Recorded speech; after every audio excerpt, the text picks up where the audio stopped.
All right, guys, so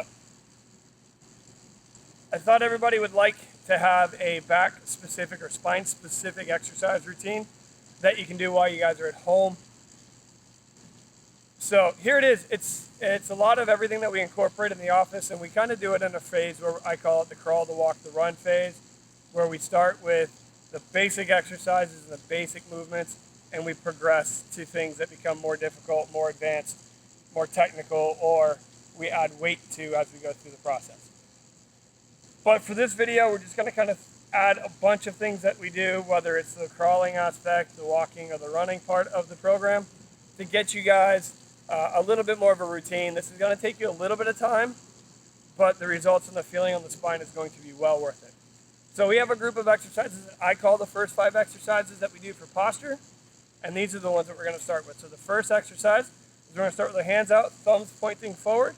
We're going to make a little fist that looks something like this. Let me come up closer to this. We're going to make a fist like this, okay? When we make a fist like this, when we stick our arm out, we're activating all the muscles of the forearm, of the upper arm, of the shoulder.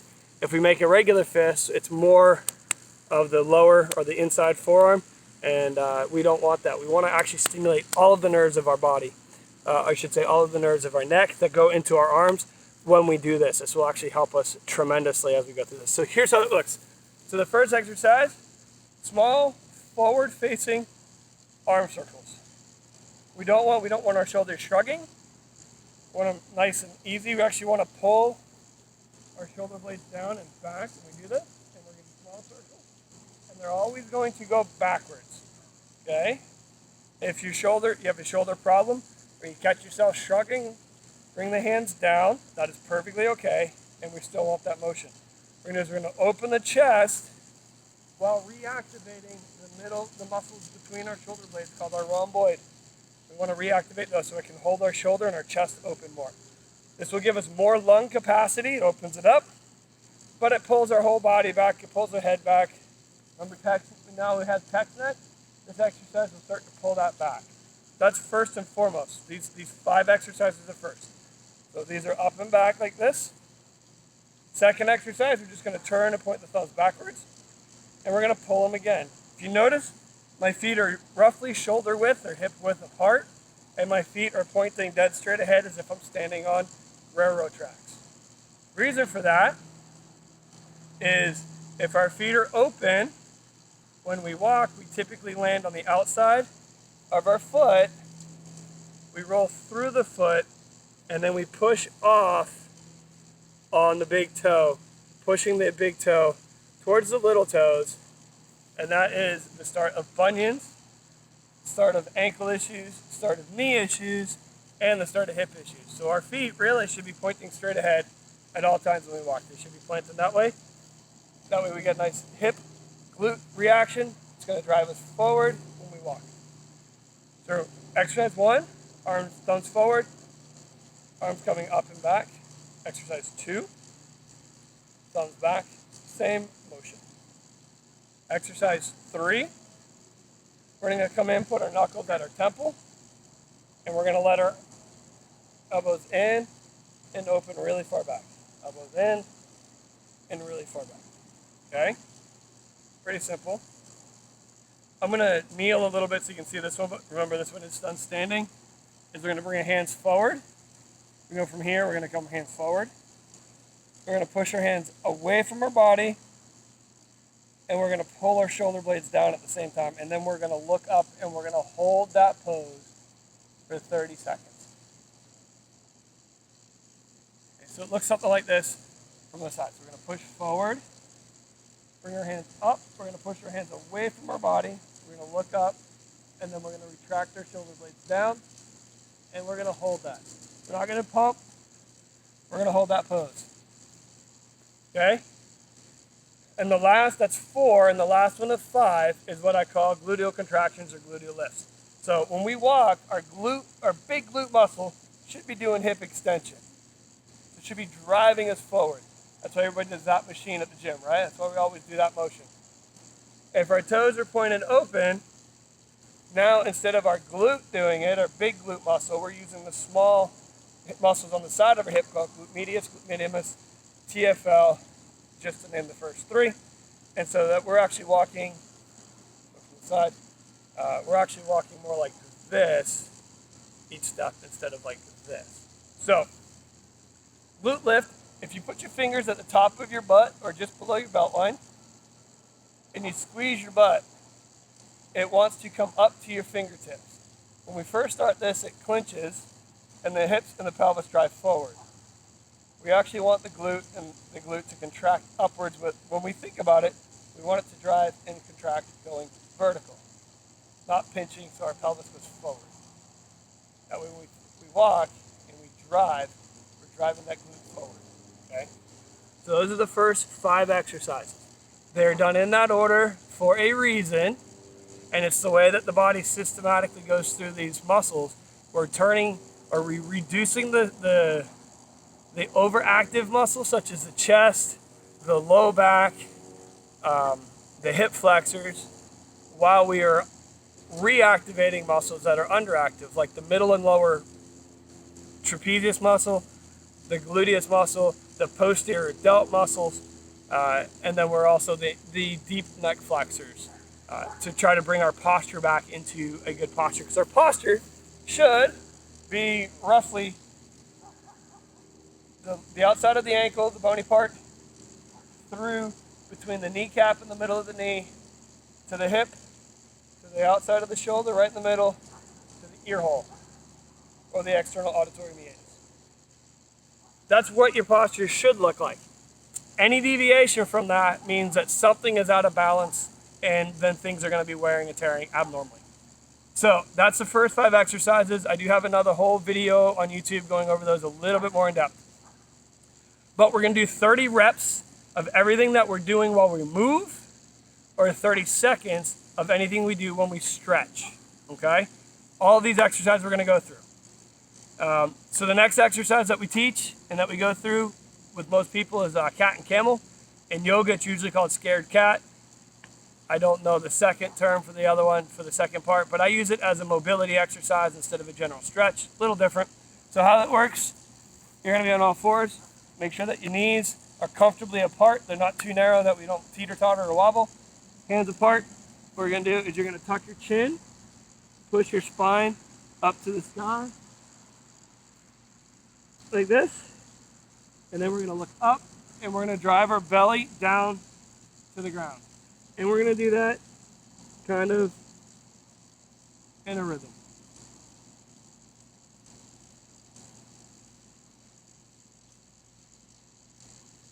If you're breathing and you focus on breathing while doing this, you're breathing in when you come up and out when you go down. In when you go up, out when you go down.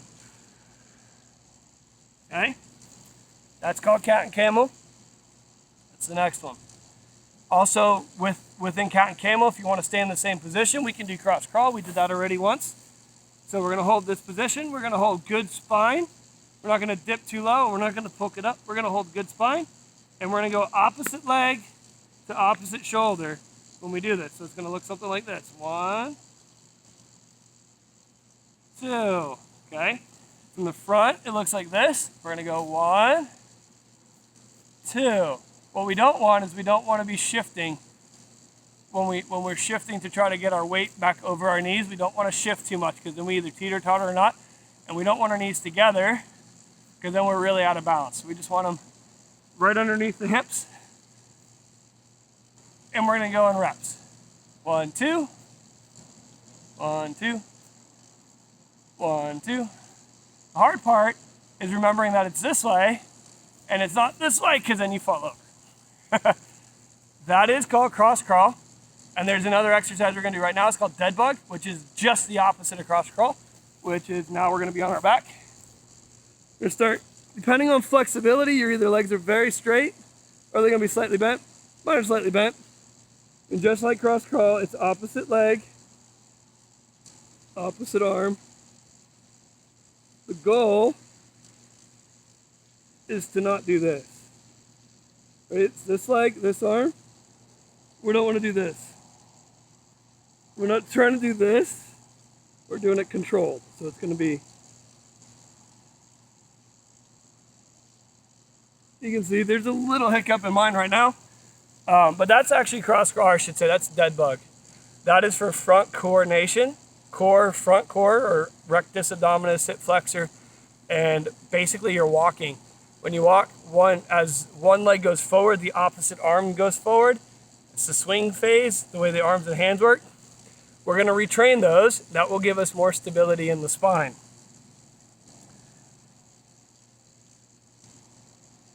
Okay. Then we have two more that are pretty fun. One is Superman. So this is a little bit more of a power move than cross crawl. So you're gonna lay flat, arms out, legs out, and you can do it one of two ways. Preference is the way I'm gonna teach. The other way I'll show you as well. So the way you do this is you're gonna, just like cross crawl, you're gonna do opposite arm, opposite leg. Keep the head up. The other way you can do it is just like Superman. Both arms, both legs. Don't overextend. Don't like really hard, because then you'll actually compress your low back, and that's actually the opposite of what we want. That can cause a lot of pain and discomfort. Next, we're going to do bridge. Now we're going to do bridge, and bridge is designed as a gluteal contraction and a gluteal contraction causing hip extension, not low back or hamstring function. So bridge looks like this. I'm sure we can all do it. So this is bridge. A lot of people driving by at the end of the day. But, so this is bridge. We're going to have comfortably up, feet, everything comfortable. And what we're going to do is we're going to bring our hips up, and we're going to contract with our glutes. Our hamstrings should be soft. Our low back should be soft. And we're going to come down. Harder.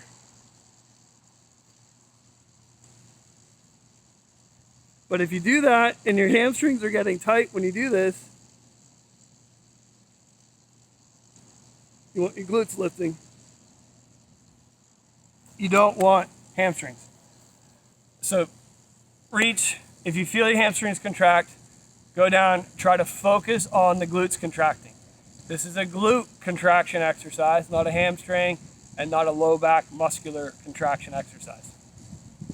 But having nice, strong, controlled glutes will help maintain pelvic stability, hip stability, and low back and spinal stability. Where are we at? That was bridge. Okay. Here's a fun one. So, all credit where credit's due. I learned this one from Tim Ferriss, the author. I learned it from his book, 4-Hour Body. So, he calls it the cat vomit pose. So, just like scared cat, I'm going to tuck the shirt in so you can see. So just like when we do cat and camel, we're doing this motion. This one here is called cat vomit. So what you're going to do, this is to learn how to contract and cause a vacuum in your gut. So what you're going to do is you're going to come up, you're going to push up to this. You're going to blow all the air out of your lungs. While you do that, you're going to try to suck your belly button out the back of your spine. If you do it right, it sounds like a cat vomit. So you're gonna be gagging as you go through this. So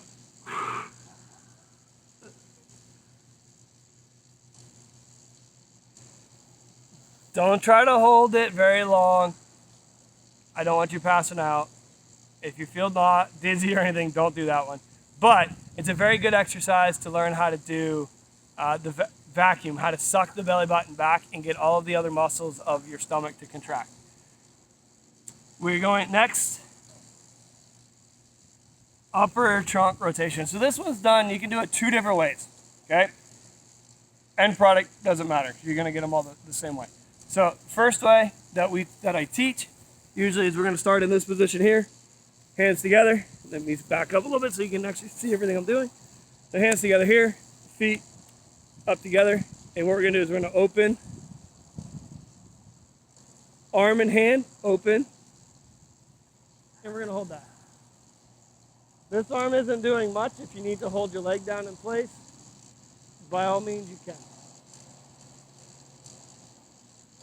And we're going to come back. Then we're going to switch sides. And we're going to open.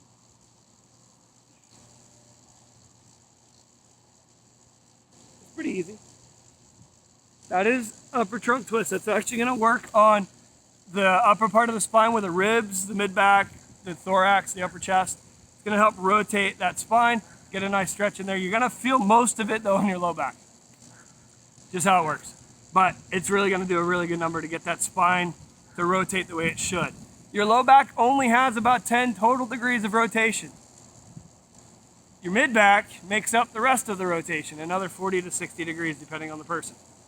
So you got to be real careful trying to twist the low back. We actually don't want to twist the low back too much because then you can actually do shear tearing or twisting tearing of the discs, which is not a good thing. You won't like that. Then the next one that we're going to do, this one's pretty fun. You don't have to be here. So we're going to start in this position. We're going to bring one leg over.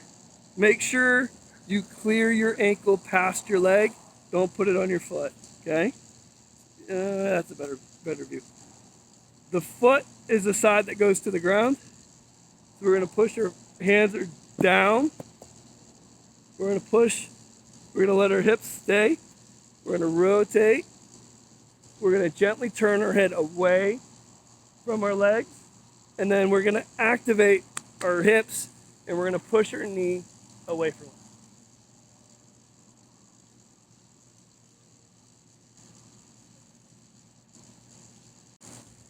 And I think my headphones died, so I hope you can hear me. We're going to switch, and we're going to do the same thing on the other side. And we're going to actively push our knee away from us. While you do that, try to let the rest of your body relax. Come up, bring your feet together, and help yourself back up. Finally, last video, and this video is only going into the group. It's not going anywhere else, guys, at least not yet. It's only going in the group. So here it is, the last one. It's called the foundation pose. And it looks like this. So what you're going to do is we're going to start in this position here. Feet comfortably apart. We're going to squat down a little bit. We're going to bend forward. Hands are going to come up to our side. And then from here, we're going to bring our hands up.